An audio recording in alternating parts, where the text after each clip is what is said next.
दाऊद, जिसे भारत और अमेरिका ने साल 2003 में मोस्ट वांटेड क्रिमिनल की लिस्ट में डाला, उसके और बॉलीवुड एक्टर और एक्ट्रेस के बीच के संबंध की कई खबरें बीच बीच में आती रहती है। लेकिन बाकी सबकी तुलना में संजय दत्त ने जो नाम जोड़ने की कीमत चुकाई है वो किसी और ने नहीं चुकाई।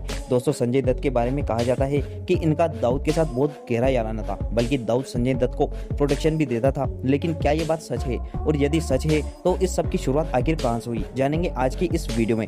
लेकिन वीडियो में आगे बढ़े उससे पहले चैनल को सब्सक्राइब कर लीजिए और साथ ही नोटिफिकेशन बेल को भी दबा दीजिए। तो ये पूरी कहानी शुरू होती है 12 मार्च 1993 को, जब मुंबई 12 बम धमाकों से पूरी तरह दहल चुकी थी। देखते ही देखते ये खबर पूरी दुनिया में छा जाती है। किसी को कुछ समझ में नहीं आ रहा था कि आखिर इतनी प्लानिंग के साथ कैसे कोई इतने ज्यादा बम धमाके कर सकता है। इसके बाद जांच शुरू हुई और कुछ नाम निकलकर सामने आने लगे, जिसमें सबसे बड़ा नाम था दाऊद इब्राहिम का। जांच से पता चला कि इसका अटैक का मास्टरमाइंड असल में दाऊद था। उसने दुबई में बैठकर यह सारा प्लान किया। इसके बाद लोकल कनेक्शन का पता किया जाने लगा, जिन्होंने पूरे प्लानिंग को अंजाम दिया। इसमें कई नाम सामने आए, कई को गिरफ्तार किया गया। जब उनसे पूछा गया तो एक नाम ऐसा आया जिसने पूरा बॉलीवुड हिल गया, और वो नाम था संजय दत्त का। मीडिया रिपोर्ट में संजय दत्त का नाम छाने लगा, लेकिन उस वक्त संजय दत्त इंडिया में नहीं थे। वो मॉरिशस में थे और किसी फिल्म की शूटिंग कर रहे थे। जब यह खबर आग की तरह फैलने लगी, तब संजय दत्त के पिता ने उन्हें सलाह दी कि वो भारत आ जाए, और जैसे ही संजय दत्त भारत आए उन्हें एयरपोर्ट पर ही अरेस्ट कर लिया गया। अब इसके बाद संजय दत्त से जो बयान लिया गया उसमें बहुत चौंकाने वाले राज निकलकर सामने आए। संजय दत्त के ऊपर उस समय 2 आरोप लगे, जिसमें से पहला आरोप यह था कि वो मुंबई बम ब्लास्ट की प्लानिंग में शामिल थे, और दूसरा गैर कानूनी हथियार रखने का था। संजय दत्त ने बताया कि यलगार फिल्म की शूटिंग के लिए संजय दत्त समेत पूरा ग्रुप फिरोज खान के साथ दुबई शूटिंग के लिए गया, और वहीं पर फिरोज खान ने पहली बार संजय दत्त और दाऊद की मुलाकात कराई। दाऊद के साथ उसका भाई अनीश भी था। दोनों ने संजय दत्त की मूवी की बहुत तारीफ की, और यहीं से इन दोनों की पहली बार पहचान हुई। इसके बाद अनीश अक्सर संजय दत्त की फिल्म की शूटिंग जहां भी होती वो वहां जाता, और ऐसे ही आते जाते दोनों की मुलाकात होती रहती। इससे दोनों के बीच अच्छी दोस्ती भी हो गई।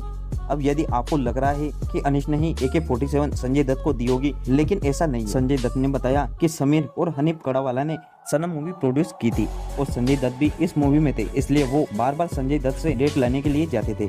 और ऐसे ही बातों बातों में जब उन्हें पता चला कि संजय दत्त को बंदूक और शिकार करने का शौक है, तो उन्होंने संजय दत्त को ऑटोमेटिक गन देने की बात कही, जिसे संजय दत्त ने शुरुआत में तो मना किया।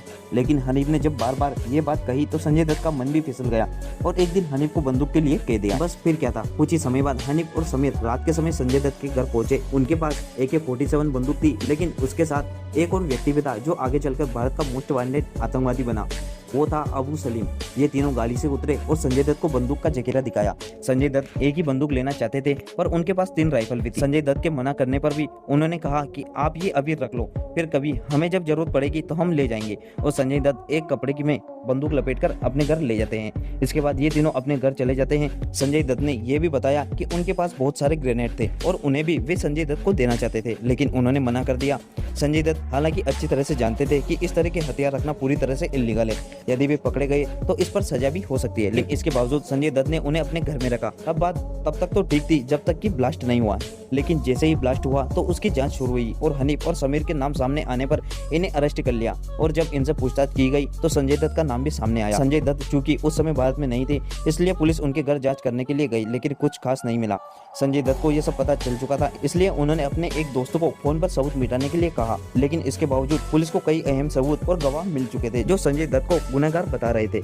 आगे केस हुआ। Sanjay Dutt bomb blast mastermind आरोप से तो बरी हो गए, लेकिन अवैध हथियार रखने के जुर्म में उन्हें 5 साल की सजा सुनाई गई। तो सीधे सीधे कहें तो हाँ, संजय दत्त और दाऊद के बीच संबंध थे, लेकिन हथियार देने का काम दाऊद ने नहीं किया।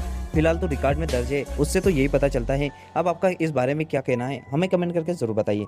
साथ ही वीडियो को लाइक और चैनल को सब्सक्राइब भी कर लीजिए। तो मिलते हैं अगले वीडियो में, तब तक के लिए जय श्री राम।